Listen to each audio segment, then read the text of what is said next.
Começa agora Quem Somos Nós, o programa para quem tem prazer em conhecer. Uma parceria Eldorado FM e Casa do Saber. Apresentação Celso Loduca. Boa noite, começa agora o Quem Somos Nós. Você ouve a gente conversar com todo tipo de gente interessante que pode nos ajudar a entender quem nós somos. Nessa série, estamos ouvindo o ponto de vista de quem dedica boa parte do seu tempo a defender uma causa. Eu sou Celso Loduca e aqui comigo e com as pessoas que vieram nos assistir, Djamila Ribeiro, mestranda em filosofia política e focada nas relações raciais, de gênero e no feminismo. Quem é você, Djamila? Bom, quem sou eu? Pegando o gancho de um livro do Mia Couto que eu gosto, Menina Sem Palavra, tem um conto dele que eu não me lembro agora exatamente o nome, mas que ele fala que cada pessoa ainda é nascente, somos inconclusas. Eu diria que eu sou uma pessoa em eterna transformação, mas a única certeza que eu tenho, que eu poderia dizer de mim mesma, é que eu sou uma pessoa que detesta injustiças e é fã incondicional de Nina Simone. É isso que te define? Que me define. De resto, é constante transformação, né? Não tenho uma característica, eu acho, que me defina, que me determine e me fixe, né? Então vamos falar das injustiças. Né? Da Nina Simone a gente vai falar depois, mas agora eu vou falar de você. Da onde que vem isso? Quer dizer, esse teu ódio ou detesta, vou chamar de ódio também, sei lá, ou esse sentimento forte com injustiça? Bom, meu pai, ele era militante, né, do movimento negro, então eu já cresci numa casa em que esses assuntos eram discutidos. Ele era sindicalista também, então com 6 anos de idade eu estava na rua em manifestação, ele colocava a gente para participar. Então, desde muito pequena, vivenciei isso dentro de casa. Sempre tive essa consciência. E você não vivenciou a injustiça, você vivenciou a luta contra ela. A luta contra ela. Mas comecei a vivenciar a injustiça a partir do momento que eu fui para a escola, né? Que foi de ser discriminada na escola, de ser zoada na escola. Por quê? Por ser negra. Exclusivamente? Exclusivamente. Nas porque festas. Tem mulher branca que é magrela, porque você é magrela, né? Sim. Que é zoada porque é magrela, que é zoada, tem todos os tipos. No teu caso específico, era certeza que era bullying pela cor.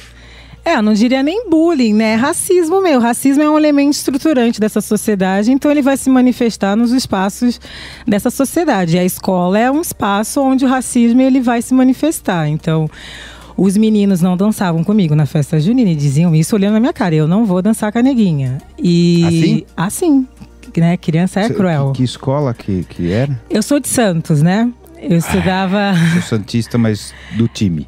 Não, eu sou corintiana. Então nós estamos errados aqui. Mas eu estudava no Colégio Moderno dos Estivadores, que meu pai era estivador. E lá acontecia isso, mas não é uma realidade minha. Conversando com as minhas amigas negras, todas nós passamos por isso na escola. E muitas vezes os professores, eles não são preparados para lidar com essa questão. Eles falam, volta lá, é uma brincadeira. Não leva a sério. Então a escola, ela poderia ser um ambiente onde poderia ser trabalhado essa temática e não é. O que você sentia quando falava assim, não vou dançar com você? Eu, me sentia, achava que o problema era meu. E o pior é que a sociedade inteira concordava com aqueles meninos. Porque quando eu chegava em casa, eu ligava a TV, eu não me via. Eu sou da geração Xuxa. Todas as paquitas eram loiras dos olhos azuis. Todas as apresentadoras da minha geração eram loiras. Eu abri uma revista, eu não me via. Então toda a sociedade concordava com aquele menino. Então eu realmente acreditava que eu era feia, que meu cabelo era ruim. E que... Você lembra disso especificamente? Lembro especificamente desses detalhes. Depois, com o tempo, que aí eu fui trabalhando melhor essas questões. Depois eu fui trabalhar numa ONG lá de Santos, a Casa de Cultura da Mulher Negra, na adolescência. Que aí eu fui descobrir a minha história, porque a nossa história não é contada nas escolas, né? Porque colocam como se não existisse história em África. Não, o negro foi escravo no Brasil, ponto. Né? Então a gente abriu os livros didáticos, a história também não era contada da maneira como deveria ser, né? A gente tem a Lei 10.639 agora de 2003, mas mesmo assim não são todas as escolas que aplicam. Então imagina na minha época, década de 90, eu na escola. Então era muito difícil para mim, mas aí com o tempo que eu fui desconstruindo isso, eu precisei desconstruir tudo que tinham me ensinado e depois construir e ter autoestima e ver que eu sou bonita e que a minha história é bonita e ver que eu tenho outros referenciais. Mas na época da escola era muito cruel, assim.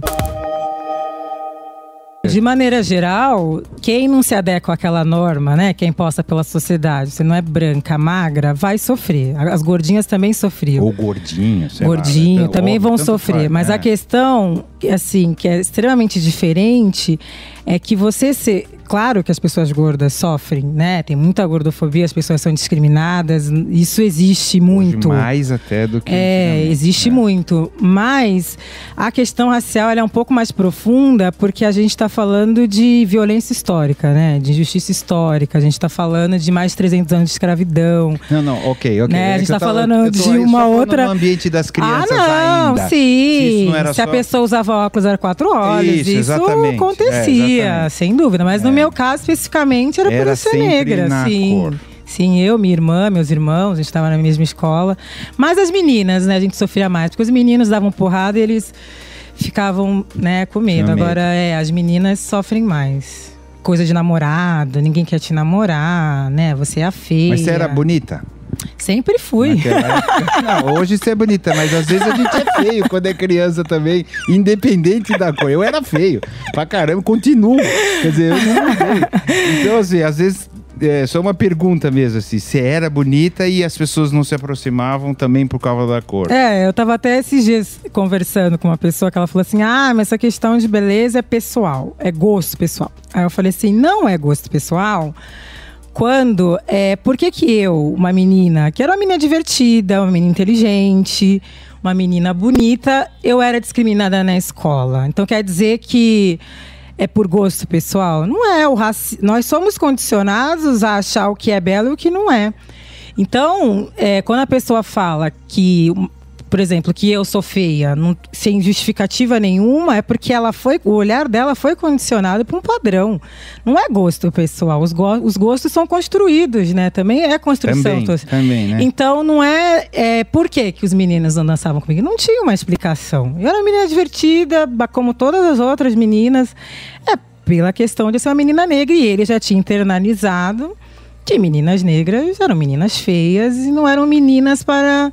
se namorar. Espelho, não é como a música do Caetano lá, Narciso acha feio o que não é espelho? Exatamente. Porque não sei que idade nós estamos falando, é claro que essas coisas vão passando de pai para filho há muitos anos. Eu não sei se as crianças racionalizam isso, né? Elas só não se identificam e talvez... Elas internalizam. Exatamente. Já. Elas internalizam. Porque vai passando na educação, na maneira, na mídia. Ambiente, né? Quantas apresentadoras negras a gente tem na TV? Né? Você acha Quantas que isso é intencional? atrizes? Você acha que isso é intencional? Com certeza. Assim, é uma intenção? Ou isso é uma coisa que foi acontecendo pelo domínio, obviamente, que é inegável, né? Não vamos nem perder tempo com essa história, mas assim, ou se hoje, agora, nesse momento, uma coisa intencional? Então, é que sempre teve, né? Que as coisas elas não mudaram muito, né? Então, foram mais de 300 anos de escravidão. Depois do pós-abolição, não se criaram medidas para que a população negra tivesse mobilidade social. Muito pelo contrário, foram criadas ainda medidas institucionais para impedir isso. Foi pior até. Então, o que acontece? As coisas elas não mudaram muito. Então, essa estrutura racista, a gente vive numa sociedade estruturalmente racista. E existe uma ideologia por trás, né? Não é mais diferença de classe do que de cor no Brasil? Não é mais. É que não existe uma coincidência absurda entre cor e classe no Brasil, tá certo? Pela história. Não é entre ricos e não ricos. E a maioria dos não ricos, obviamente, são de cor negra. Não, é uma questão que eu discordo, porque... Eu não sei, é pergunta mesmo. Não, sim, na minha visão, porque o racismo ele tem um papel preponderante na pobreza. Ele cria uma massa de negros pobres, ele impede a mobilidade social das pessoas negras. Então, No Brasil não tem como você falar de classe sem falar de raça, sem falar de gênero. Tá intrincado um no outro. É verdade. E a questão de achar que a gente não… Se você assente socialmente sendo negro, você não vai ter problemas, você continua tendo problemas. Eu faço mestrado na Universidade Federal de São Paulo. Isso não significa que eu não sofra racismo. Isso não significa que… Na universidade? Na universidade, que as pessoas me olhem com desconfiança. Ai, você faz mestrado em filosofia? Ai, nossa! Ai, é você? Eu chegar para dar um curso e estar sentada junto com as pessoas. Aí quando eu levanto, as pessoas ficarem olhando assim. Ai, é ela que vai dar o curso. Então, isso não significa… Não é porque você é jovem? Não. Tem muita gente jovem. Tem professores meus que foram doutores com 28 anos. Não é questão de ser jovem. É que a gente reproduz, né? Eu diria que as pessoas negras acabam reproduzindo o racismo porque a gente vive numa sociedade racista que nos ensina assim. Então, se você não tem essa consciência, né, porque de lidar com isso e de ir contra isso, você vai acabar reproduzindo, né? Não é que o negro seja racista, não acredito nisso. Ele reproduz o racismo, porque é assim que a sociedade funciona. Ele nem está se questionando muitas vezes, ele não consegue nem perceber isso. Também não é? Não, sim. Só que os brancos se beneficiam com o racismo. Isso que eu queria dizer. O negro não. Por mais que ele reproduza, ele não se beneficia. O branco se beneficia. E aí você, vê se eu estou correto, você resolveu ser uma ativista, né, do movimento negro. E depois você se especializou no movimento negro feminista, não é isso? Então você resolveu brigar duas frentes ao mesmo tempo. Duas frentes, porque no movimento negro também há muito machismo. Mas machismo é branco ou negro, tá certo? Machismo é homem e mulher, tá certo? Independente de cor. Sim, são machistas. Não é isso? Iguais. Tem mulher machista também, né? Não, reproduz o machismo, né? Não se beneficia, reproduz o machismo. É ensinada desde pequena. Então, como é que ela… Né? A gente é ensinada desde pequenininha. Menina usa rosa, menina não faz isso. Então, a pessoa, ela nem chega a se questionar que aquilo é errado. Ela aceita como verdade. Então, ela acaba reproduzindo a ideologia machista. Não é que ela seja machista, a gente vai reproduzindo. Mas ela se beneficia disso? Muito pelo contrário, né? Então, eu sou feminista negra, estou no movimento feminista por conta também do movimento negro eu encontrar muito machismo e muitas dificuldades. Quando você divide, vamos dizer assim, né? Você tem o movimento negro, depois o movimento feminista negro. Não tem que… uma coisa de cada vez? Tentar fazer tudo ao mesmo tempo não pode ser… enfraquecer cada uma das coisas, tanto o feminismo quanto… Porque existem as feministas brancas e as feministas negras. O que não é meio louco dividir isso tudo? Não, porque assim, esse discurso universal, ele é excludente, né? Porque quando você fala, por exemplo, as mulheres… Você tem que sempre fazer a pergunta de que mulheres você está falando, né? Porque as mulheres… tem nesse ser mulher, está contida tantas mulheres, são tantos sujeitos, né? Você tem mulher lésbica, você tem mulher negra, você tem mulher transexual. Então, não tem como você colocar tudo no mesmo balaio, porque se você ficar com esse pensamento hegemônico universal, você vai deixar de fora muitas outras mulheres, né? Que é essa filósofa que eu estou estudando também, que eu estudo Simone de Beauvoir e estudo Judith Butler também. Que ela fala isso no livro dela, Problemas de Gênero, que esse sujeito do feminismo, ele acaba não contemplando os outros sujeitos das mulheres, porque a mulher… Mas qual mulher que você está falando? Mas tem também o homem também, né? As necessidades são diferentes, tem as especificidades, né? Mas todo mundo atribui a Judith Butler, né, que é essa filósofa que eu estou estudando, que ela começou a questionar esse sujeito do feminismo, né, que eu discordo. Na verdade, foram as feministas negras estadunidenses que começaram na década de 70 a falar, mas essa mulher que vocês estão falando não sou eu. Né? Então era mais baseado isso, mulheres brancas, universitárias. Com as necessidades das mulheres brancas daquele momento lá dos Estados Unidos. Exatamente, as necessidades são diferentes. Você tem que trabalhar o específico. Mas não tem uma luta maior que a específica? Uma não é contra a outra. Não. Mas assim, né? Tô falando até como estratégia, é uma pergunta, como estratégia de ativismo. Não é melhor primeiro empurrar tudo… feminismo e versus machismo e depois aí cada um procura suas especificidades? Ou você acha que é melhor cada um lutar pelo seu pedacinho e uma hora vai dar certo? Não, mas foi isso que foi feito até agora. né, de se lutar pelo geral, e esse modelo se mostrou insuficiente. Não deu certo, é isso? Exatamente, ele é insuficiente, Melhorou, ele não dá conta. Não melhorou? Não, melhorou, a gente teve não tem muitos... melhorado, não estou dizendo que está longe tudo de ser resolvido, mas nos últimos 40 anos, com todas as lutas, tá um pouco melhor, ou você acha que não? Eu diria que tá menos pior, né? A gente conseguiu o mesmo jeito de falar, vai, não me sacaneia. Não, teve alguns ganhos, eu não tô negando. Não, melhorou algumas coisas, mas se a gente parar pra pensar, a estrutura continua a mesma, né? Mas é insuficiente, esse modelo se mostrou insuficiente. E quando eu digo de se lutar pelas questões específicas, eu não estou dizendo que só a mulher negra tem que lutar por mulher negra. Eu acho que a mulher branca também tem que entender que a mulher negra é uma mulher e ela também precisa ser aliada nessa luta. Também. Todas lutarem lutar pelos direitos das mulheres trans. Não é a questão, eu digo que o feminismo precisa ser interseccional, né? A gente trabalhar as intersecções. Isso não significa que a mulher branca está de fora. Não, ela tem que entender que é importante também, se ela é contra injustiças, também lutar pelas coisas que vão, né, diminuir as desigualdades entre as mulheres negras, entre as mulheres trans e vice-versa, sabe? Questionar privilégio. Acontece isso na prática, eu acho legal, mas acontece na prática ou é uma porradaria, cada um puxando para o seu lado? Então, a gente ainda tem muita dificuldade Claro que tem feministas que somam tudo, mas a gente tem muita dificuldade ainda. Porque as pessoas não questionam privilégios. Significa que, de repente, a mulher branca ela não questiona que ela tem privilégio por ser branca nessa sociedade e que ela tem que abrir mão daquele privilégio.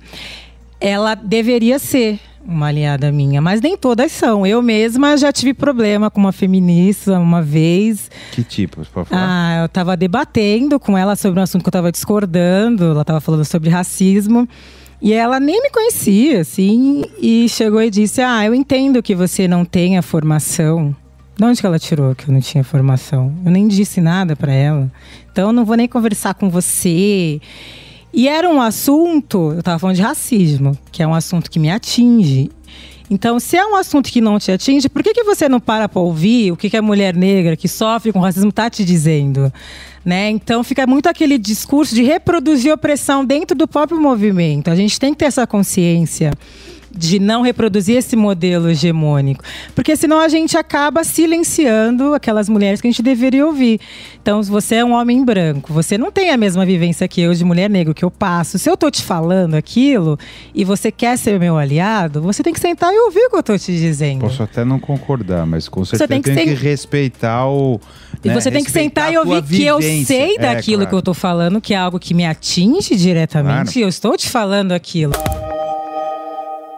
As feministas brancas e feministas negras não atuam juntas? Não, tem mudado, né? Agora nessa terceira onda do feminismo, tem mudado. Mas o que eu diria é que a gente... O que é a terceira onda do feminismo? Desculpa ignorar. Qual que é a primeira onda, qual que é a segunda onda? A primeira onda, basicamente, era na segunda metade do século XIX, que eram as mulheres Nízia Floresta... que elas fizeram a Fundação para o Progresso Feminino, que era, por exemplo... Votação, essas votar coisas. O sufrágio feminino, lutar pelo direito da mulher poder trabalhar sem autorização do marido. Segunda onda, década de 70, mas a luta contra a ditadura, pela liberdade sexual, mas também mais focado em mulheres brancas universitárias. E a terceira onda, que é essa onda agora que a gente está discutindo as especificidades, mostrando que esse sujeito universal do feminismo, ele não dá conta, que ele exclui outras mulheres. Mas olha que interessante nessa primeira onda. As mulheres lutando pelo direito de trabalhar sem autorização do marido. Isso, por exemplo, nunca foi indicação das mulheres negras, por exemplo. Você entende por que tem que trabalhar as especificidades? As mulheres negras já vieram para cá como escravas trabalhando. No pós-abolição continuaram trabalhando. Isso nunca foi reivindicação de mulher negra pobre, trabalhar sem autorização do marido. Isso era uma reivindicação de mulheres brancas, burguesas. Por isso que eu digo que tem que trabalhar as questões específicas. Na África, quando você coloca ancestrais, você sempre está se colocando na África, tá certo? Nesse sentido, não? Estou colocando das minhas ancestrais que vieram sequestradas trabalhando como escravas e depois continuaram trabalhando como domésticas, e ainda é a maioria né, de empregada doméstica, né, formada por mulheres negras. Isso sequer era uma escolha para elas. Não vou trabalhar. É verdade. Por que na África ainda é muito machista hoje? O mundo é machista. Mas lá é um pouco mais forte, não é? Em algumas coisas, ou não? Como é que a gente diz isso, que é mais forte? Eu acho que o mundo... Existe qual cultura que não é machista, né? Não sei. Não existe, né? Eu acho que todas são. Isso não é exclusividade de África. O homem é o inimigo a ser batido, é isso? Eu não acho que o homem é um inimigo, né? O homem, homem ali, né? Pessoalizando, eu acho que é o sistema machista, né, que a gente tem que bater, porque é esse sistema que criam esses homens para achar que eles podem, por exemplo, agredir sua companheira, que eles podem assediar uma mulher na rua. E fora isso, é esse sistema que os privilegia, né? Até hoje os homens ainda ganham os melhores salários, sua maioria de chefes que ocupam cargos de chefia em empresas. Então é todo um sistema estrutural também, né? As coisas ainda são muito... Não mudaram tanto, assim, a estrutura ainda não mudou tanto. Então a gente tem que lutar contra esse sistema que criam esses homens, que criam esses privilégios, que criam essas desigualdades, né? Não é um pouco histórico isso, do ponto de vista lá atrás, assim, do homem ser o cara que ia caçar, a mulher que ficava cuidando da família, e aí a coisa veio, essa divisão de trabalho, vamos dizer assim, né, se perpetuou por muito tempo, até o século XIX, onde a mulher começou a se incorporar também no mercado de trabalho, quando veio mais o capitalismo e tal. O homem mais forte fisicamente, biológico, né, não é machismo, né, isso é biológico. E não foi meio assim que foi acontecendo, e depois você acha, sempre me parece assim, será que as pessoas tinham a intenção de subjugar, ou isso veio depois? Entendeu? Ou a coisa veio acontecendo e depois nas disputas de poder veio assim? Essas coisas, na verdade, elas foram construídas dessa maneira, né? E com a questão da propriedade privada, né, a mulher passou a ser uma propriedade também do homem, né? Nem sempre foi assim. Quando a gente fala em sociedades, mas o homem ficava em casa, depende, eram várias sociedades, nem todas eram assim, do homem ir caçar, a mulher ficar em casa, depende de onde a gente está falando, de quais lugares a gente está falando. Mas falando especificamente da questão da propriedade privada, a mulher foi colocada também como propriedade, né? Isso é uma construção. E essa questão do homem ser mais forte, né, biologicamente, também é relativo. Você vai, de repente, você pode encontrar mulheres que são mais fortes do que alguns homens. Como exceção, né? Existe, a biologia existe. Tá certo? A biologia, ela existe, pelo amor de Deus. A gente certo? Vai... Não pode divergir, não faça isso. A biologia existe. Não, a gente não tá negando. Beauvoir, por exemplo, Simone de Beauvoir, no Segundo Sexo, ela vai falar. Não é que eu tô negando que a biologia existe. E eu vou falar, eu não estou negando a existência das mitocôndrias, dos protozoários, não estou negando que existe a progesterona. DNA. O que eu estou negando é de você usar a biologia como determinismo biológico e usar a biologia para legitimar uma opressão que é do campo do social, com o advento da técnica que tem alguma coisa que a mulher não possa fazer. Não só Simone de Beauvoir, mas como a escola de epistemologia histórica francesa. Eles vão dizer o quê? Bachelard, que depois Foucault também entra nesse tipo de pensamento.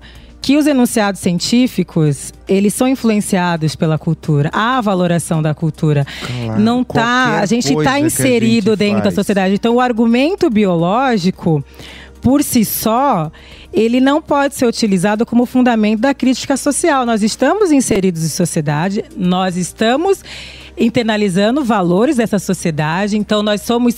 Não estou negando a biologia, mas eu estou dizendo então que ela não pode ser utilizada como fundamento da crítica social. A biologia é um fato inexorável. Que as coisas acontecem quimicamente, bioquimicamente, isso aí não, né? Não vale mais discutir, eu acho, né? Você às vezes acha que sim. E tem a parte social, e uma coisa interfere na outra. Você acha que a gente só compreende quando a gente sente? Ter acesso total só quando você sente. Porque acho que só quem sente sabe mesmo o que é. Obviamente que você, uma pessoa inteligente, sabe como a sociedade funciona, os mecanismos de opressão. Você pode ter total consciência disso e saber como a sociedade funciona, como é que essas opressões se dão.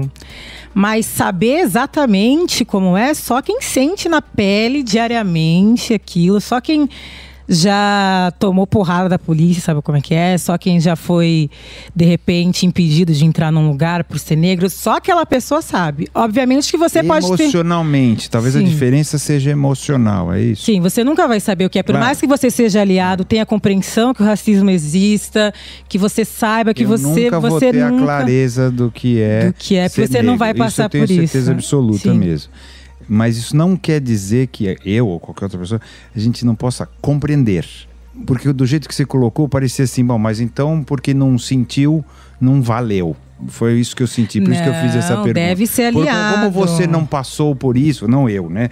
Como a pessoa não passou por isso, então não vale, porque ela não é... Porque tem gente que passa e talvez não consiga elaborar tanto, mesmo não passando. Tem gente que passa e não consegue elaborar, como você elabora, né?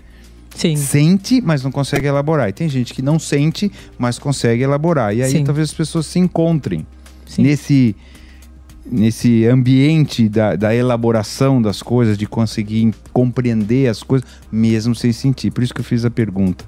Parecia que você excluía. Não, assim, como de se fosse forma alguma. Você que é um italiano branco, nunca vai saber o que é. Você não tá falando isso. Você nunca vai saber o que é.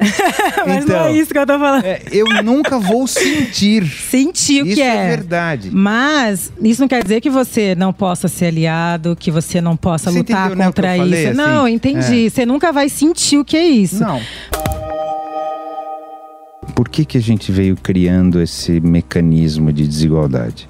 A questão, por exemplo, na questão racial, foi se criando desculpas biológicas, por exemplo, para legitimar a escravidão dos negros, né? Por exemplo, dizendo que negro tinha cérebro menor, lembra? As teorias biologizantes do século XIX. Mas mais lá para trás. Isso foi sendo criado... Antes disso, porque já tinha escravidão antes de Cristo, não, né? Sim, a escravidão ela faz parte... E que não era de negro, era branco com branco também. O povo que vencia... Então lá de trás, então nesse sentido, assim, esquecendo... Assim, por que você acha que... O que a gente tem que a gente, de alguma maneira, cria injustiça o tempo inteiro? Eu acho que as pessoas também têm muito problema com quem é diferente, eu acho. O diferente, às vezes a pessoa, ela não sabe lidar com a questão de quem é diferente dele. Mas por que sempre foi assim, gente? Sei por que sempre foi assim. Talvez porque os seres humanos têm esse desejo de dominação, de querer estar sempre criando castas e criando necessidades de privilégios, vontades de sempre estar melhor do que o outro. Eu não sei de onde que vem. Mas... Porque é difícil, tá certo? Assim, romper com isso. É difícil romper. É uma coisa, parece muito arraigada na natureza humana a injustiça. E a justiça mais uma construção nossa, né? Da nossa mente e do bem, do nosso lado do bem, vamos dizer assim. Uma questão que eu acho difícil, falando em termos de hoje, a pessoa ela não quer abrir mão do privilégio. É difícil, né? A Beauvoir falava, é muito difícil para um homem querer se engajar na luta feminista. Eu consigo até entender, porque ele perde muita coisa com isso. Ele vai ter que abrir mão de muitos privilégios para que esses privilégios sejam direitos de outras pessoas, não sejam mais privilégios de determinados grupos. Ele se beneficia muito com o machismo, por exemplo, e ele não vai querer abrir mão daquilo tão facilmente. De repente ele trabalha o dia inteiro, ele quer chegar em casa, ligar a TV, ele não quer lavar a louça, cuidar do filho. Sempre foi assim mesmo. Deixa minha mulher fazendo lá. E nem sempre foi assim. Aquilo é uma construção, né, social que diz que a mulher tem que ficar dentro do ambiente doméstico. Essa figura da mulher como a mãe, como ser insubstituível, é uma construção social para que a mulher não fique no espaço público. O problema todo é que eu acho que muitas pessoas, conscientemente, você acha que é maquiavélico, conscientemente, para mas ser. Muitas inconscientemente naturaliza o que é socialmente construído. Quer dizer, eu acho que é mais. Quer dizer o seguinte: mas é da mulher. ser mãe, cuidar, como é da mulher. Isso não é da mulher, isso foi construído. Então é muito mais fácil eu naturalizar algo que foi construído socialmente do que eu admitir que aquilo está errado, que aquilo tem que ser mudado, porque eu também vou ter que me mudar. Né? Porque se aquilo está errado, o homem ele também vai ter que começar a participar mais daquilo. Mudanças vão acontecer. Você não acha que isso está acontecendo? Não estou falando de velocidade. Sim. Porque assim, estamos longe, né? Mas você não acha que está acontecendo isso? Eu penso que algumas coisas mudaram, mas ainda falta muito. Né? Se você, por exemplo, vê comerciais de produtos de limpeza, só tem mulher, né, fazendo comercial de produtos de limpeza. Não, o Bombril, que é o comercial mais famoso de produto de limpeza, era homem. Mas aí... Durante 20 anos. Mas como é que ele falava? Então, senhora, pra você, dona de casa. Mas pra quem que ele tava falando, né? Ele não tava falando, aí pra você, brother, é pra você, dona de casa. Olha aqui o nosso, né? Sempre direcionada à dona de casa. Com a tua experiência, com a tua vivência, com aquilo que você sentiu, com aquilo que você pensou, com aquilo que você estudou, quem somos nós, humanos? Nós somos difíceis. Eu acho que lidar com pessoas é muito difícil. Eu acho que as pessoas são difíceis. Elas, por mais que, graças às deusas, né, eu tenha conseguido construir em volta de mim pessoas incríveis, que me amam, que me apoiam, né, que eu brinco que é uma bolha de amor, né? Eu vivo numa bolha. Né? Tenho pessoas que me apoiam, que se eu sofrer alguma opressão vão estar comigo, vão lutar comigo, mas é uma bolha. Porque fora da bolha é horrível, assim, viver. Muitas vezes, assim. Tem dia que é muito difícil. Às vezes chego em casa e eu falo, gente, como ser humano é difícil. Em vários aspectos, assim. Por ter a minha humanidade o tempo todo aviltada pelo simples fato de eu ser uma mulher negra. Então é difícil, ainda mais nos espaços que eu frequento, o tempo todo ter que ficar me afirmando, o tempo todo ter que estar falando, o tempo todo ter que estar lidando. Então eu acho que a humanidade é difícil de lidar, de uma maneira geral. Tirando essa bolha, né, que eu vivo numa bolha, eu brinco, né? Depois quando eu saio da bolha, às vezes eu fico... É difícil viver fora dessa bolha. Só que eu não posso ficar só lá, né? Eu tenho que estar no mundo. Porque é através do mundo que eu me escolho, é através do mundo que, né, eu tenho que estar no mundo. Mas eu digo que apesar de tudo isso, dessas dificuldades todas, e naquela música da Nina Simone que eu gosto, Another Spring, que ela fala, sempre vai ter outra primavera. Né? Por mais que seja difícil, eu ainda acredito que as coisas podem melhorar, que vai existir outra primavera, que as flores vão florescer de novo e que eu vou conseguir me alimentar dessa primavera para poder viver no meio dessa humanidade difícil. Eu ainda acredito, eu não sou uma pessimista, assim. Eu penso que apesar vai ter uma nova primavera. Tá bom, obrigado, viu, por ter aberto o seu coração, para a gente poder ter conversado aqui tão abertamente, tão honestamente. Obrigada pelo convite e obrigada a todos os ouvintes da Eldorado. Você ouviu Quem Somos Nós? Uma parceria Eldorado FM e Casa do Saber. Apresentação Celso Loduca.